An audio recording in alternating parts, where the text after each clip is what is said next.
What's up, YouTube? How's it going? How you guys been? I know it's been a minute. Been busy, been running around, just been grinding every day. Been renting. Turo's been, I don't know what's going on with Turo.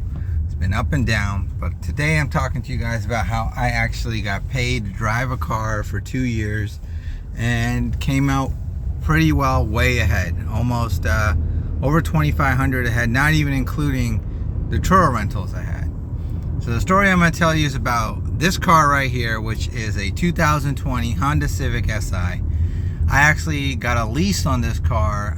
This is back in 2020, and I used the app called Roto to look up lease prices, and they had some good deals, but my local dealer wouldn't match the Roto prices, even though they were on the app. So I contacted a whole bunch of dealers. They didn't have a lot of SIs available. If they did, they didn't have the color I wanted. I wanted silver. So I found a dealer in Miami who would work with me and said, yeah, they'll match that price. So it was going to be $210 a month for 10,000 miles a year, and it was going to be $2,500 down. So I went there and I did the paperwork. I took a flight. They picked me up from the airport.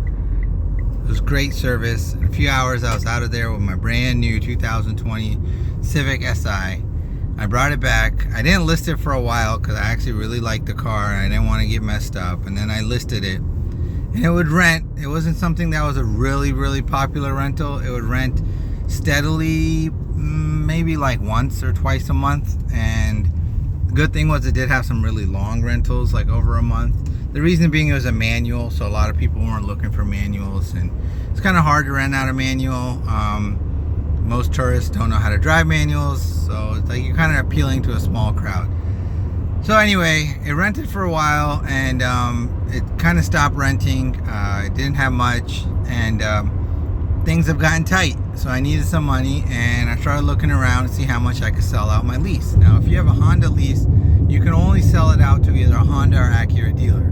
You can't sell it to CarMax, you can't sell it to Carvana, you can't do any of those. They can't buy out your lease unless you buy out the car, which would mean you have to go back to the Honda dealer, pay their BS fees that they're going to charge you. They got to do an inspection, or they got to do another paperwork dealer fee. They end up charging you like $2,000 just to buy your car out from the buyout. So, you know, they gave me a buyout of $17,000 and at the end of my lease. And then when I went to a dealer here in Brandon, they actually tried to charge me $3,000 in fees.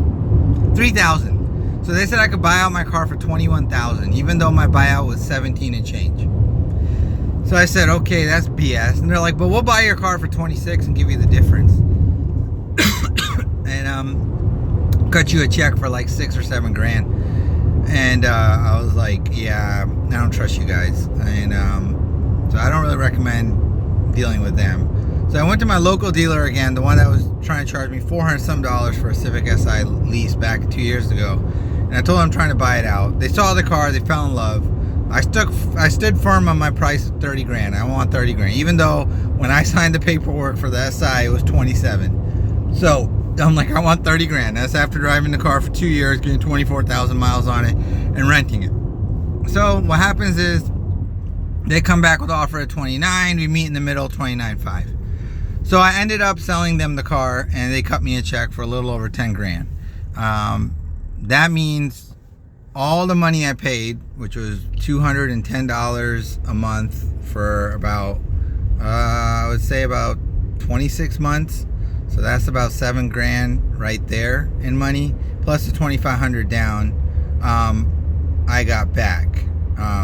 So yeah, the car was pretty much free. I probably made a couple of grand just from the sale, and then also it rented out for around, I would say about $10,000 in 2 years. So literally the car was enjoyment. I had insurance. Insurance is about $30-40 a month because I got a lot of cars. So it was pretty much a free car. I enjoyed it. I drove it. I had fun. People enjoyed it. It made me money, and it really cost me nothing. It was just like a free gimmick investment, you could say. So, I mean, there are ways to make money out there. You just got to be smart about it. You got to shop it around. That's what I did. And you guys could do the same. If you bought a car in 2019, 2020, even 2000, maybe early 21, and you got a really good deal, if you got a lease anywhere under $400, you're probably way ahead. I'm not lying. You're probably way ahead. You probably got a really good deal. And I don't care if you leased Toyota Highlander. You're probably way ahead. You probably got a lot of equity in that car. If you got equity in it, sell it. I don't know what's going on with Turo. It's down to the dumps. I mean, I haven't really gotten any rentals. My theory is, from what I'm reading online and a lot of stuff, is they've jacked up their rental fees. So I don't think that, traveling is less, inflation is bad, people don't have that kind of money anymore, but rental cars have cars now. It's not like Hertz is out of cars. Everybody's got cars. The difference is that you're looking at Turo, and let's say you had a $300 booking for a week or whatever, and now Turo wants to charge you $300 in rental fees. On top of that, they still want to charge you for insurance. So, I mean, if you're going to spend $700-800 to rent a car, why not just rent it from Hertz or Enterprise and spend $300-400? That's the problem. That's where a lot of my customers right now are going. I've had a couple of rentals canceled because they booked my car, and my cars, I've cut the prices in half, and they're like, oh, I found something cheaper. So I'm trying to probably get out of the Turo game.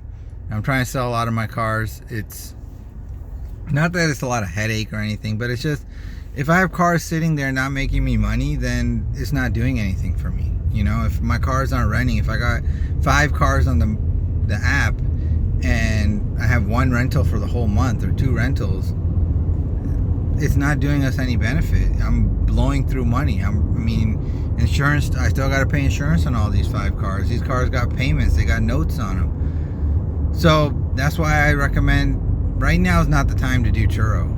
Right now is, I don't know, maybe it's different in some other places, but people in California, Sima is saying it's not busy.